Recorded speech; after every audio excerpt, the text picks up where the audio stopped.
जन्म हुआ है, ये पृथ्वी का भार हल्का करने हेतु बच्चा नामकरण भी हो गया है। बेटी का नाम है उषा। क्या नाम है? मूसा मुसरिया मूस मुसरी उषा उषा और मूसा मुसरिया का हम मार देंगे तेरे। दरबार में बैठे कम बोलो थोड़ा। अरे मैं तू जाएगा महलों को, सर्वप्रथम बतला देना सभी को कि बेटी का नाम है उषा। जा करके बतला देंगे। हाँ हाँ। अब देखो बच्चा नामकरण भी हो गया है, अब सत्यनारायण की कथा भी सुनाने जाना है। तू तो जानता है सब, ब्राह्मण है। कथा सुनावत, अरे कथा भी सुनाते हैं, शादी करावत, शादी कराते हैं। छुड़ौती करावत। तेरी मुर्ख किसी छुटौती कराते हैं कि शादी कराते हैं कि छुटौती कराते हैं? हाँ, हर बात उल्टी बोलते हो दरबार के अंदर। ठीक है पंडित जी। हाँ, दक्षिणा कम दिला रहे हो इस समय। अरे नहीं यार, हाँ, दक्षिणा कहाँ है? अरे जब देखो सुबह आ जाते हो, चलो वहाँ कुछ कर दो, मुहूर्त कर दो, सब ये सब कर देते हो, दक्षिणा कम है। कम नहीं, 251 मांगो, 255 मिले और का लिया। हाँ यार तुम, ये बात नहीं है पंडित जी। हाँ बात ये नहीं है, बात ये है समझने में फर्क है। हाँ। अब वही लौकी तो तुमका दिया। लौकी सर्दी में क्या करेंगे? लौकी नहीं बच्चा, आ कदुआ दुआ नहीं, कदुआ तुम ले जाओ, कदुआ तुम ले जाओ। कदुआ लौकी का स्वागत होगा। घी दिलाओ, थोड़ा घी दिलाओ, आधा किलो। अरे खाएंगे। महाराजन कहती थी कि थोड़ा घी कहीं से ला दो। गैया क्या करेंगे, लात बराबर खाएंगे यार। अरे एक गाय ले गए थे महाराजन के, हाथ टूट गया इधर से, सब टेढ़ा बेड़ा हो गया। गैया नहीं, चलते हैं बच्चा है। हरि ओम नमः शिवाय।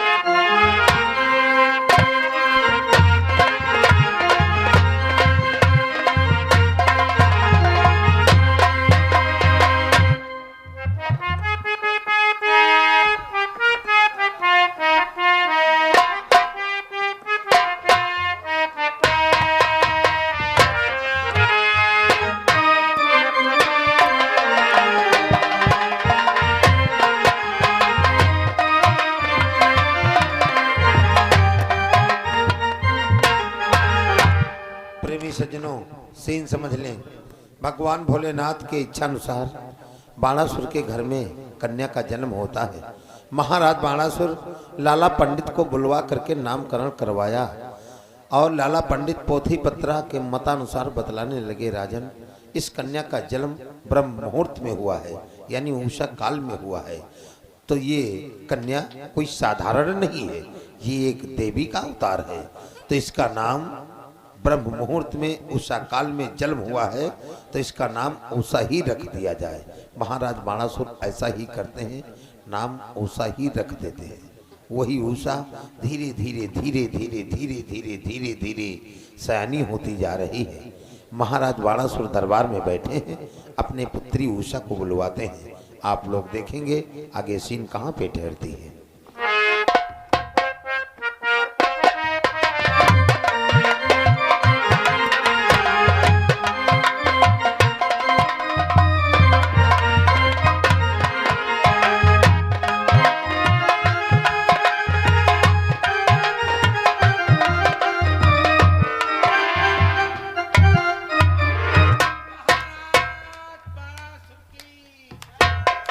सदैव सुखी रहो।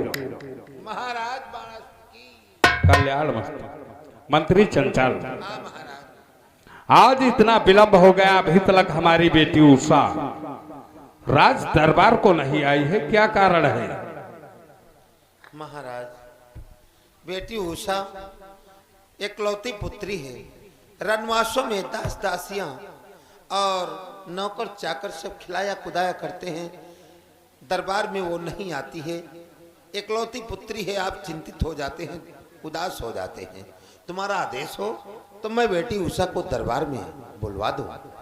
हाँ चंचल, हमारी पुत्री उषा को राज दरबार में बुलाकर उपस्थित करो। जैसा तुम्हारा आदेश महाराज।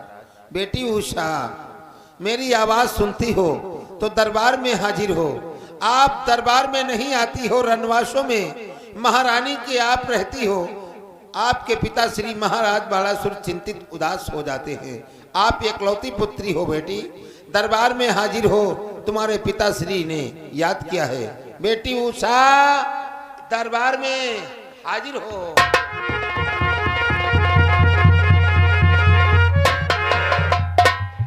प्रणाम। सदैव सुखी रहो बेटी।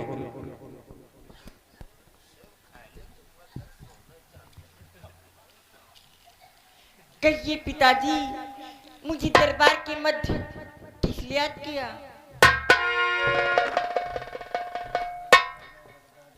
बेटी उषा, देखो अब तुम सयानी हो चुकी हो पुत्री, और पास के गुरुकुल में शिक्षा का भी अध्ययन कर चुकी हो। इसलिए हमारी हार्दिक इच्छाएं हैं कि तुम कैलाश पर्वत पर भगवान भोलेनाथ के पास विद्या का अध्ययन करने के लिए जाया करो। भगवान भोलेनाथ से विद्या का अध्ययन करो और माता पार्वती से संगीत कला का अध्ययन करो बेटी। और जिस समय कैलाश पर्वत पर जाना, जब भगवान भोलेनाथ पूछे तुम किसकी पुत्री हो, कहाँ की रहने वाली हो, तो तत्काल बतला देना मैं सोनितपुर की रहने वाली सोनितपुर नरेश बाणासुर के पुत्री हूँ, और साथ साथ भगवान भोलेनाथ से मेरा प्रणाम भी कह देना बेटी। पिताजी, आपके कहने के अनुसार मैं भोले बाबा के पास में जाऊंगी, शिक्षा का अध्ययन करूंगी, माता पार्वती से संगीत कला भी सीखूंगी। हाँ बेटी, जाओ कैलाश पर्वत की तरफ प्रस्थान करो बेटी। जो आज्ञा पिताजी, मेरा प्रणाम। सफलता प्राप्त। बेटी जाओ, कहा उतनी तक निकाल दी। चल दरबार में रुक।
प्रणाम भोले बाबा। आयुष्मान भव बेटी। हे बेटी, तुम्हारा शुभ नाम क्या है?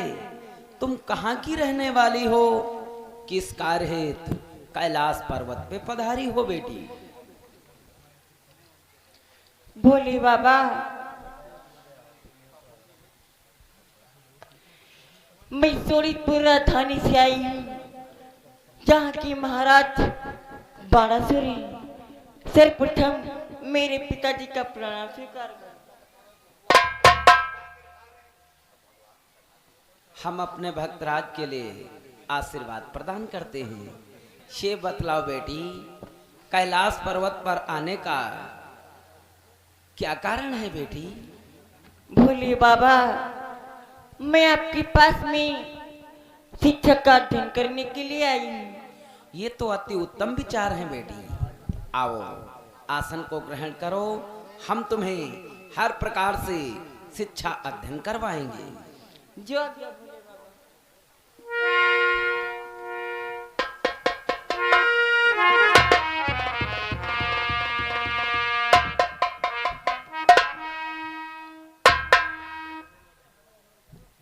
हेलो, हाँ ये आ गए हमारे नेकराम यादव जी भाई। ये भरका की ओर से ये 20 रुपया भगवान भोलेनाथ के लिए।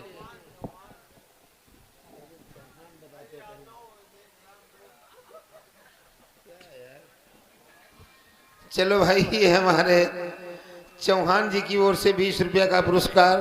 और नेकराम यादव जी दोस्त हैं भाई, बहुत बहुत धन्यवाद। 20 रुपया दे रहे हैं भगवान भोलेनाथ को दूध पीने के लिए।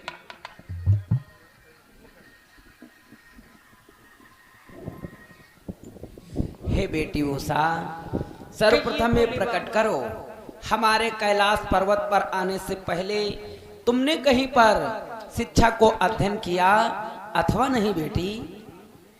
हाँ भोले बाबा, पास के गुरुकुल में।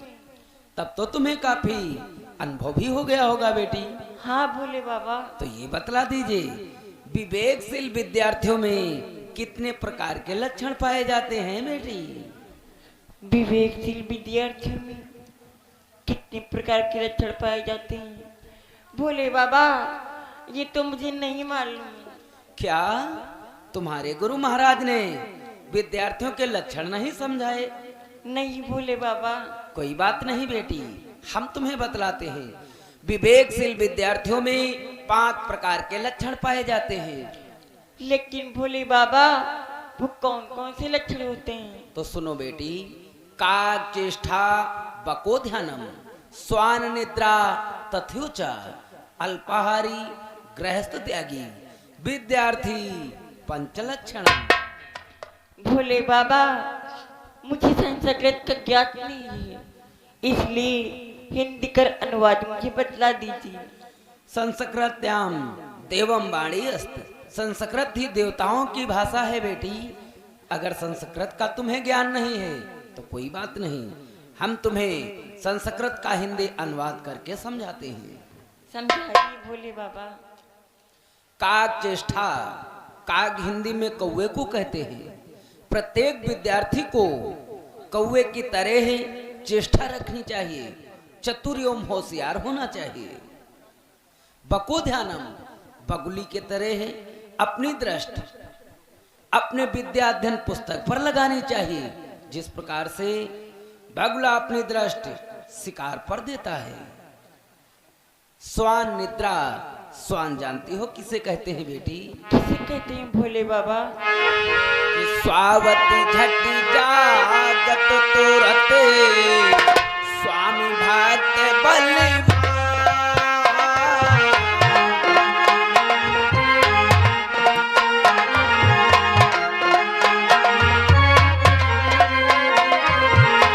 स्वावती झटी जागत तुरत, स्वामी भक्त बलवान। हो भोकत भक्षति अधिक, ऐसे होते स्वान बेटी, ऐसे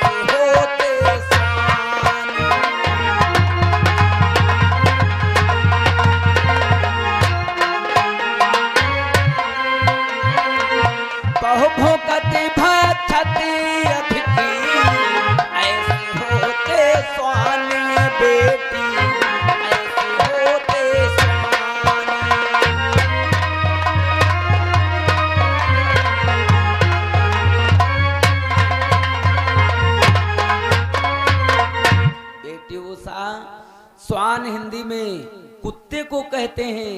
वो अपने स्वामी का प्रिय भक्त होता है। वो झट से सोतोवत से जाता है किंतु तुरंत जग भी जाता है। प्रत्येक विद्यार्थी को कुत्ते की भांति निद्रा लेनी चाहिए। अल्पाहारी विद्यार्थी को सूक्ष्म भोजन करना चाहिए, थोड़ा भोजन और अच्छा भोजन। गृहस्थ त्यागी विद्यार्थी को अपने ही घर में एकांतवास में बैठकर विद्या अध्ययन करनी चाहिए, जहां पर किसी प्रकार का शोरगुल न हो। समझ गई बेटी? विवेकशील विद्यार्थियों में कितने प्रकार के लक्षण? 5 प्रकार के भोले बाबा। धन्य हो बेटी, तुम तो सचमुच में विवेकशील हो बेटी।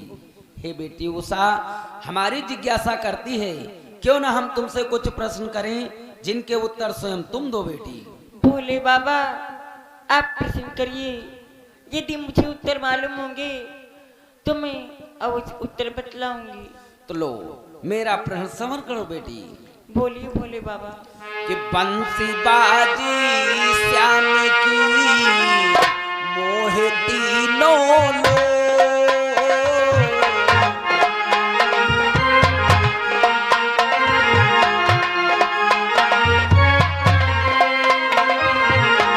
बंसी बाजी श्याम की मोहे तीनों लो, वे तीनों मोहे नहीं रहे कौन से लोग ये बेटी, रहे कौन से लोग।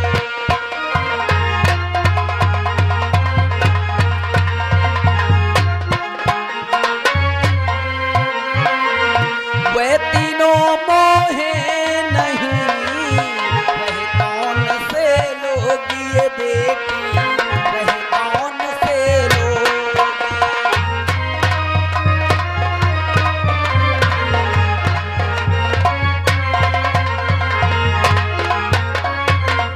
बेटी उषा, जिस समय भगवान श्याम सुंदर की मुरली बजी उस समय तीनों लोग मोहित हो गए, किंतु ऐसे संसार के मध्य वो कौन से 3 प्राणी शेष रह गए जो भगवान श्याम सुंदर की मुरली बजती ही रही फिर भी वे मोहित नहीं हुए। भोले बाबा आपके इस प्रश्न का उत्तर मुझे मालूम है। अच्छा, तो फिर उत्तर दीजिए बेटी। अवश्य भोले बाबा। किसे से न मोहे श्रवण बिन केत शीश से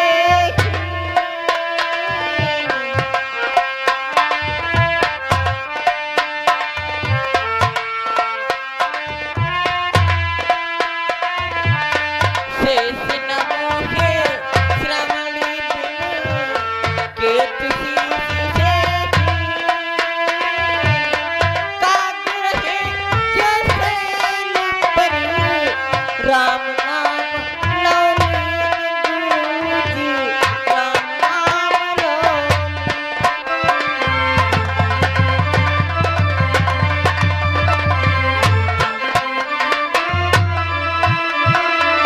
काग रहे जैसे परी राम नाम लौलीन गूंजी, राम नाम लौलीन।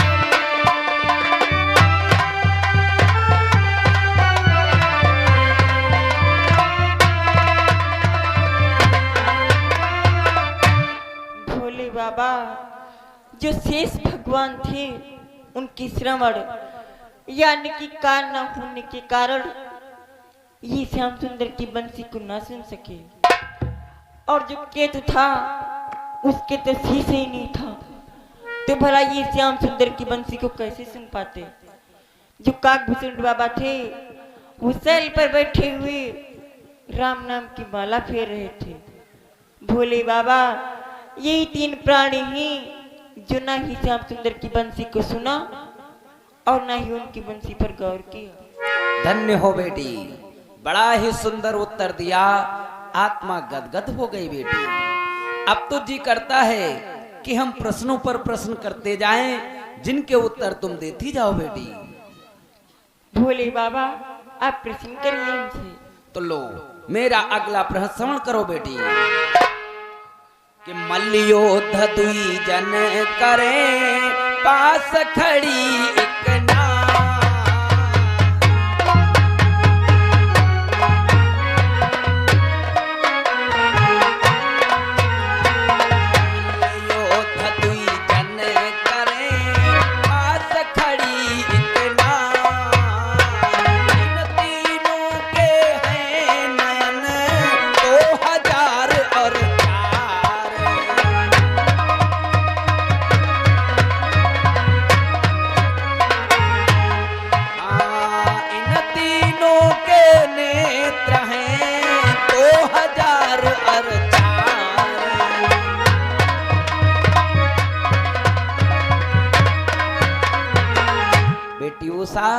दो प्राणियों का आपस में मल्ल युद्ध हो रहा है, जहां पर एक स्त्री भी है।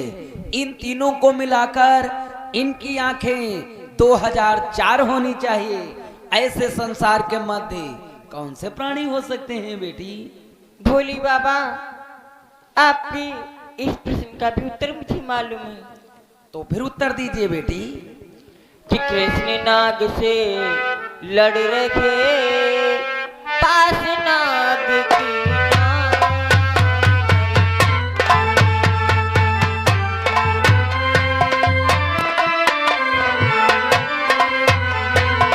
कृष्ण नाग से लड़ रखे पास नाग की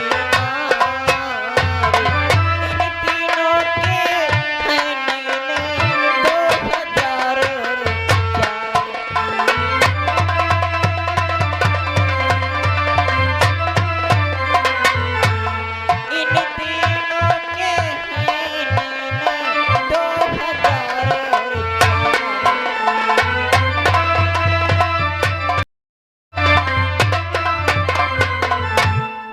बाबा, ये उस समय की बात है जिस समय भगवान कन्हैया अपने ग्वाल बालों के साथ में यमुना के किनारे गेंद खेल रहे हैं। उनकी इच्छा से गेंद यमुना में चली जाती है। जिस समय भगवान कन्हैया उस गेंद को यमुना में लेने के लिए प्रवेश करते हैं, उसी में वो कालिया नाग रहता था और जिसके 1000 फन बतलाए गए। भोले बाबा, यदि 1000 फन हुई तो आखिर कितनी हुई? 2000। और पास में उस कालिया नाग की पत्नी भी थी। इन तीनों को मिलाकर 2004 नेत्र बतलाए गए। धन्य हो बेटी, बड़ा ही सुंदर उत्तर दिया बेटी। अब मेरा अगला प्रश्न श्रवण करो। बोली भोले बाबा। कि दोई पाका चाला ही चारी लटकाए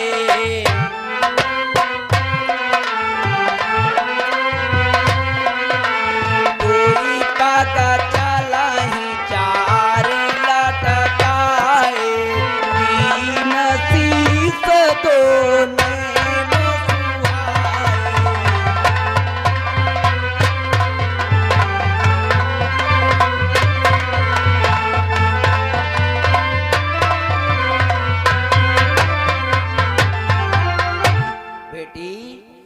पैर परस्पर बराबर चल रहे हैं, 4 पैर लटके हुए हैं, साथ साथ में शीश तो वहां पर 3 हैं, किंतु नेत्र 2 ही हैं। ऐसे संसार के मध्य कौन से प्राणी हो सकते हैं बेटी? भोली बाबा, आपकी इस प्रश्न का भी उत्तर मुझे मालूम है। अच्छा, तो फिर उत्तर दीजिए बेटी। कि दुई पग चले चार लटकाए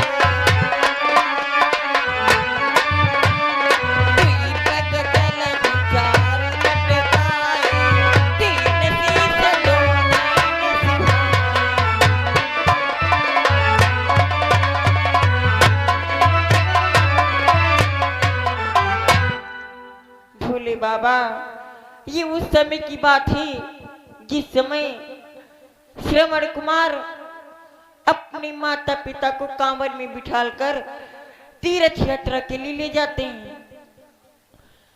2 पैर परस्पर बराबर चल रहे हैं और उनके माता पिता कांवर में बैठे हैं। उनके 4 पैर लटके हुए हैं।